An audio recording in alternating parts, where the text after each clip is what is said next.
Good morning, students. Do you remember in the last video we saw the format of our 80 marks activity sheet, that is written board examination. We discussed the pattern in detail, and today in this video we are going to discuss the pattern for our oral exam. You remember that the written exam is for 80 marks. Of course, the oral exam is for 20 marks. Today we are going to discuss the pattern for 20 marks, where we can score highest marks. विद्यार्थी मित्रमैत्रिणींनो, तुमच्या लक्षात असेल गेल्या आठवड्यात आपण 80 मार्काच्या return एक्झामचं question paper format किंवा activity sheet format बघितलं.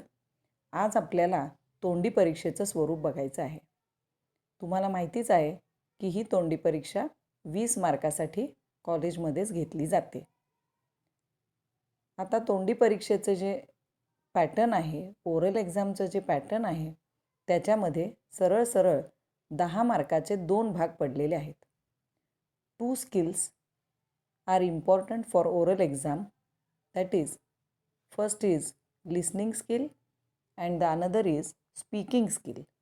These 2 skills are important for a language to be spoken.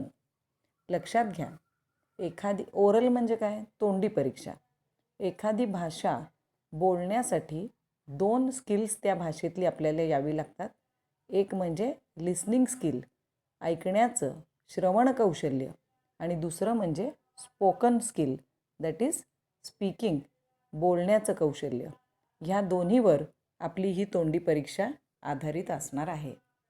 पहा, पहिल्यांदा आपण लिसनिंग स्किलबद्दल माहिती घेऊया. स्क्रीनवर तुम्हाला लिसनिंग स्किल्स टेस्टचं स्वरूप दिसत आहे. The teacher will arrange any 2 of given 3. तिथं तुम्हाला 3 प्रकारचे प्रश्न दिसतात. त्यातले 2 कुठले तरी तुम्हाला विचारले जातील. लिसनिंग स्किल टेस्टचं स्वरूप पहिल्यांदा आपण बघूया. बघा, स्क्रीनवर तुम्हाला दिसतं ओरल टेस्ट पेपर 11th आणि 12thसाठी समानच आहे. Listening skill test is for 10 marks. Out of 3 activities the examiner will arrange 2 activities. 2 activities arrange केल्या जातील. A1, A2 आणि A3 अशा पद्धतीने इथं 3 ॲक्टिव्हिटीज दिलेल्या तुम्हाला दिसून येतात. These activities are for listening skill test contains 10 marks. ह्या 3 ॲक्टिव्हिटी 5 मार्काला प्रत्येकी आहेत. यातल्या कोणत्याही 2 तुम्हाला विचारल्या जाणार. Let us see what are the activities. Test number 1, listen and write the sentences, contains 5 marks. Listen and write the sentences, ऐका आणि वाक्य लिहा. You must be remembering, specially English medium students, that there is a dictation test in your previous years. तुम्ही जेव्हा लहान होतात तेव्हा तुम्हाला आठवत असेल तुमचे टीचर डिक्टेशन टेस्ट घेत असत. टीचर शब्द उच्चारणार आणि तुम्ही लिहिणार. या ठिकाणी शब्द नाही, वाक्य आहेत. आता उदाहरणादाखल इथे एक 5 वाक्य दिली आहेत. ती 5 वाक्य आपण वाचूया, म्हणजे लिसनिंग स्किलच्या टेस्टसाठी कशा प्रकारची वाक्य विचारली जाणार याचा तुम्हाला अंदाज येईल. See, the question is listen and write the sentences. पहिलं वाक्य बघा. I saw a kitten eating chicken in the kitchen. See, I repeat. I saw a kitten eating chicken in the kitchen.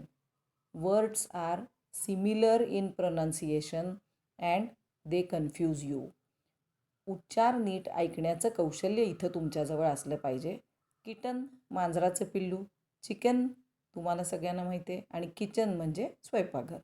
आता किटन, चिकन आणि kitchen हे तिन्ही शब्द तुम्हाला नीट ऐकू आले पाहिजेत. ते ऐकून तुम्ही ते नीट लिहिले पाहिजेत. म्हणजेच you should know the correct spelling of these 3 similar words. या तिन्ही शब्दांचं तुम्हाला बरोबर स्पेलिंग माहीत असलं पाहिजे. See, let us see the next sentence. I scream, you scream, we all scream for ice cream. See, the word is repeated. I scream, मी ओरडत आहे. यू स्क्रीम, तुम्ही पण ओरडत आहात. वी ऑल स्क्रीम, आपण सगळे ओरडत आहोत. कशासाठी? For ice cream. आता या ठिकाणी SCREAM हा एक शब्द आहे स्क्रीम, आणि दुसरा शब्द आपल्या ओळखीचा आहे आईस क्रीम. तर ह्या ठिकाणी स्क्रीम आणि आईस्क्रीम ह्या दोन्हीतलं सिमिलॅरिटी आणि डिफरन्स तुम्ही स्पष्ट ऐकू शकला पाहिजे आणि करेक्ट स्पेलिंगमध्ये लिहू शकला पाहिजे. आता तिसरं वाक्य बघा. शी cells seashells by the seashore. All the words start from S and they are pronounced like sh. बघा, शी सेल्स ती विकते. काय विकते? सी शेल्स म्हणजे समुद्रातले शिंपले विकते. कुठं विकते? सी शोअर समुद्र किनाऱ्यावर विकते. म्हणजे शी सेल, सी शेल आणि sea shore. All the three words are similar in pronunciation and you should listen to them carefully and write them correctly. Listening स्किलमध्ये 2 महत्त्वाच्या गोष्टी तुम्ही लक्षात ठेवल्या पाहिजे. You should listen the word carefully and plus you should know the spelling of the word. तुम्हाला तो शब्द नीट ऐकू आला पाहिजे आणि प्लस काय आलं पाहिजे? तुम्हाला त्या शब्दाचं करेक्ट स्पेलिंग लिहिता आलं पाहिजे. The next sentence is four fire fresh fish for you. 4 fine fresh fish for you. All the words start from F. या वाक्यामधले सगळे शब्द एफनी सुरू होत असले तरी स्पेलिंग मात्र सगळं सोपं आहे. 4 फाईन फ्रेश फिश फॉर या सर्व शब्दांचं स्पेलिंग तुम्ही व्यवस्थित लिहू शकता. The last sentence is if you notice this notice, you will notice that this notice is not worth noticing. Now notice word is repeated. If you notice, तुम्ही जर लक्ष दिलं ह्या नोटीसकडे, या सूचनेकडे, you will notice तुमच्या असं लक्षात येईल that this notice ही सूचना not worth noticing लक्ष देण्याइतकी महत्त्वाची नाही. नोटीस या शब्दाचा अर्थ आहे सूचना आणि टू नोटीस हे आहे क्रियापद लक्ष देणे या अर्थी. तर हा दोन्हीमधला वर्ब आणि नाऊन यातला फरक तुम्हाला या ठिकाणी माहिती असला पाहिजे. In this way we are going to write 5 sentences for listening skill. After listening the sentence, you should remember the sentence, you should listen to the words and write the spelling correctly. Is that clear? बघा, A1 सगळ्यांना समजले का? 5 वाक्य तुम्हाला लिहायचे, नीट ऐकायचे आहेत, ज्याच्यामध्ये काही सिमिलर प्रोनाउन्सिएशनचे समान उच्चाराचे शब्द असणार आहेत, ज्याचे उच्चार नीट ऐकून करेक्ट स्पेलिंग लिहून तुम्हाला ती वाक्य लिहायची आहेत. प्रत्येक वाक्यानंतर न विसरता फुल स्टॉप द्यायचा आहे आणि एका वाक्याला 1 मार्क आहे. In this way listening skill consist of 5 marks. A2 बघा, स्क्रीनवरती तुम्हाला दिसत आहे. A2, listen the poem carefully to write gist, rhyming words, figure of speech. 2, 2 आणि 1 अशा मार्कांनी हा प्रश्न केलेला आहे. बघा, एक कविता दिली जाईल, तुम्हाला काय करायचं आहे तर त्या कवितेचं जिस्ट म्हणजे सारांश लिहायचं आहे, रायमिंग वर्ड्स लिहायचे आहेत, त्या कवितेमध्ये आलेले समान उच्चारांचे शब्द लिहायचे आहेत आणि फिगर्स ऑफ स्पीच त्या कवितेमध्ये कोणते अलंकार आले आहेत ते देखील तुम्हाला लिहायचं आहे. Here a poem is given for example. एक छोटीशी कविता तुम्हाला इथं उदाहरणादाखल दिली आहे. काय आहे बघा कविता? ऑनवर्ड मार्च दिसते स्क्रीनवर तुम्हाला. Onward march everything is in a flutter today on our earth. Music flourishes up in the sky and the trumpet rings mighty and high.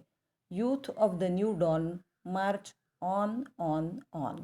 आता या कवितेचं जिस्ट म्हणजे काय तर ऑनवर्ड मार्च ही सैनिकांना उद्देशून लिहिलेली कविता आहे की सैनिकांनो तुम्ही पुढेच जा, वॉर टाईम चालू आहे, युद्ध चालू आहे आणि अशा परिस्थितीमध्ये तुम्ही काय करा, पुढेच जात राहा. It is a suggestion of the poet to the youths to do the activities like soldiers and try to bring new happy time in the form of morning. सोल्जर्सप्रमाणे तरुणांनी ॲक्टिव्ह राहावं आणि उज्ज्वल असा भविष्यकाळ मिळवावा, असं ह्या कवितेचा सारांश आहे. पुढच्या ओळीमध्ये तुम्हाला दिसतं बघा, youth of the new dawn, march on on on. तरुणांनो, तुम्ही पुढं जा.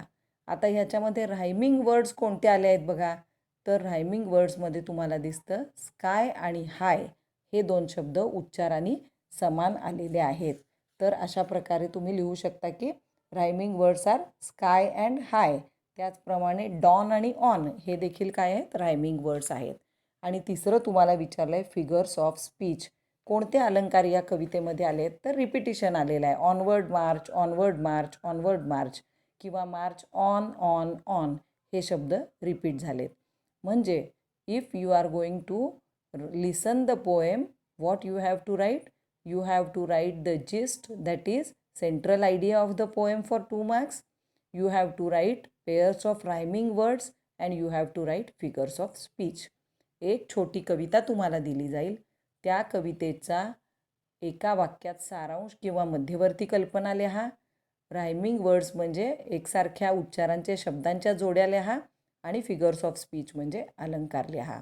अशा प्रकारे कवितेला देखील 5 मार्क या ठिकाणी दिलेले आहेत. आता A2मध्येच ऑर आहे बघा. म्हणजे A1 जो आहे तो कंपल्सरी आहे. 5 वाक्य ऐकून तुम्हाला लिहायचीच आहेत. A2मध्ये मात्र तुम्हाला ऑप्शन आहे. एकतर तुम्ही कविता ऐकून कवितेवरच्या ह्या 3 गोष्टी लिहायच्या, जिस्ट, रायमिंग वर्ड्स आणि फिगर्स ऑफ स्पीच, किंवा मग listen to the story and write. एक गोष्ट आहे, ती गोष्ट ऐका आणि तुम्ही काय करा, त्याची थीम लिहा, मॉरल व्हॅल्यू लिहा and your opinion about the story असं लिहायचं आहे. आता एक छोटीशी स्टोरी या ठिकाणी तुम्हाला दिलेली आहे बघा. तुम्हाला स्क्रीनवर स्टोरी दिसते लहानशा चौकोनामध्ये. जराशी लहान आहे फॉन्ट त्याचा, तरी पण समजू शकते आणि मी वाचतेच आहे तुमच्यासाठी. A fox who was feeling hungry saw a bunch of grapes on a vine. He tried to get the grapes. He jumped and jumped but could not reach the bunch. So he went on saying the grapes are sour. म्हणजे बघा, एक गोष्ट दिली. आता ह्या गोष्टीचं तुम्हाला काय काय लिहायचं आहे, तर थीम लिहायची आहे, मॉरल व्हॅल्यू लिहायची आहे आणि your opinion about the story.